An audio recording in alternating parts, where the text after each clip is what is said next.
पहले मर्ज समझना जरूरी है। मुझे लग रहा है वो मर्ज ही नहीं समझा गया है। इलाज की तो बात की बात है कि ट्रीटमेंट कैसा दिया जाएगा। सर मेरे साथ रहेगा डॉक्टर अमित चांदना भी है। डॉक्टर अमित, असल में चर्चा में ये सामने निकल के आया कि शिक्षा एक बड़ा एलिमेंट है जिसकी चाह में, जिसकी राह में अपने घरों को, अपनी सीमाओं को, अपने इलाकों को छोड़कर लोग दूसरी तरफ जाते हैं।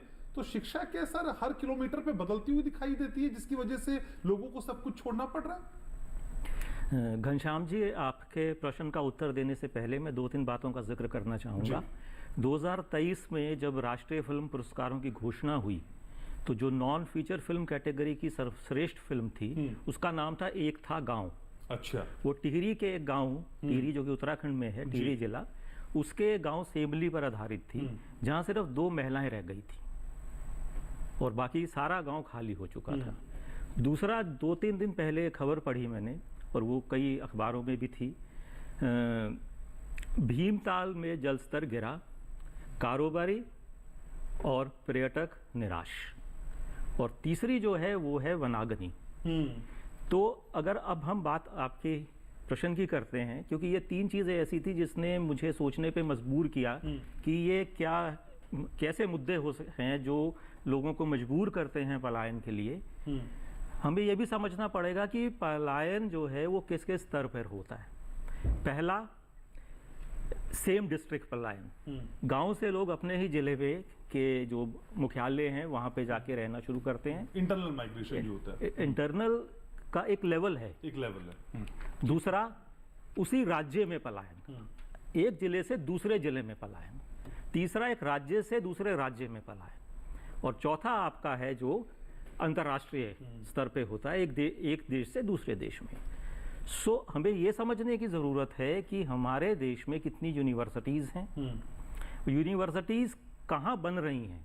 एक शब्द बड़ा इजाद हुआ है पिछले कुछ 10-15 साल पहले, एजुकेशनल हब क्रिएट किया जा रहा है। एजुकेशनल हब क्रिएट किया गया, सभी वहीं आके यूनिवर्सिटी और अपने विद्यालय और जो भी वो स्थापित करना चाहते हैं इंस्टीट्यूशन, उनको स्थापित किया गया।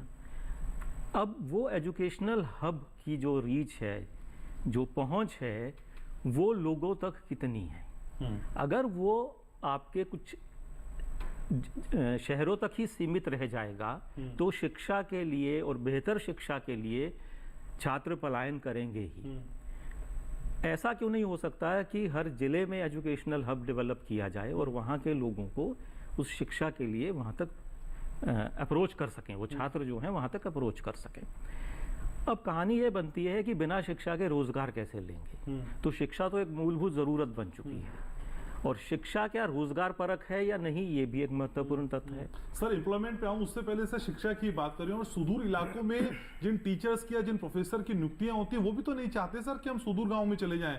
उनको भी शहरी चाहिए ना, क्योंकि उनको भी अपनी फैमिली देखनी है, फिर अपने बच्चों की शिक्षा देखनी है। यानी अगर हम विद्यालय या फिर इंस्टीट्यूशन बना भी दें तो उससे कोई खास फर्क नहीं पड़ेगा जब तक वहां पढ़ाने वाले नहीं जाएंगे। देखो, पढ़ाने वाले अगर कोई जाएगा, अगर कोई शिक्षक वहां पहुंचता है तो वो भी पलायन करके पहुंच रहा है अपनी आजीविका के साधन को, क्योंकि उसको जो रोजगार दिया गया है वो ऐसी जगह पे पहुंचा दिया गया है उसको जो उसके मूल निवास से दूर है। पहला तो प्रयत्न वो वही करेगा कि उसकी ट्रांसफर हो जाए जो मूल निवास के आसपास हो।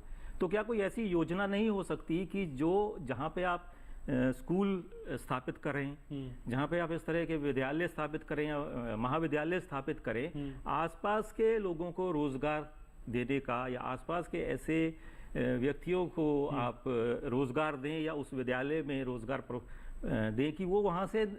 और उसके साथ साथ एक और महत्वपूर्ण है, वो ये है कि आप जब रोजगार दे रहे हैं, अब शिक्षकों की ही हम लोग बात करें, शिक्षा का जो स्तर है वो किस लेवल तक पहुंचेगा, पहली बात तो ये।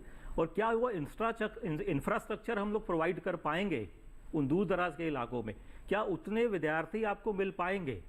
एक विद्यालय में कितने विद्यार्थी हों, एक पॉलिसी होती है, उसी नीति के आधार पर आप विद्यालय और महाविद्यालय स्थापित करते हैं। पर एक कोशिश नाकाम हो जाएगी ये सोचकर कोशिश ही ना करें सर, ये भी न्यायोचित नहीं होगा। आप सभी मेरे साथ बने रहिए, एक कोशिश मुझे भी करनी है ब्रेक लेने की। एक छोटा सा ब्रेक हम यहाँ ले रहे हैं। चर्चा बहुत गंभीर है और आज की चर्चा बहुत सेंसिटिव है असल में, इसे समझना होगा और समझने से ज्यादा इंप्लीमेंट करना होगा। छोटे से ब्रेक के उस पार मिलता हूँ आपसे।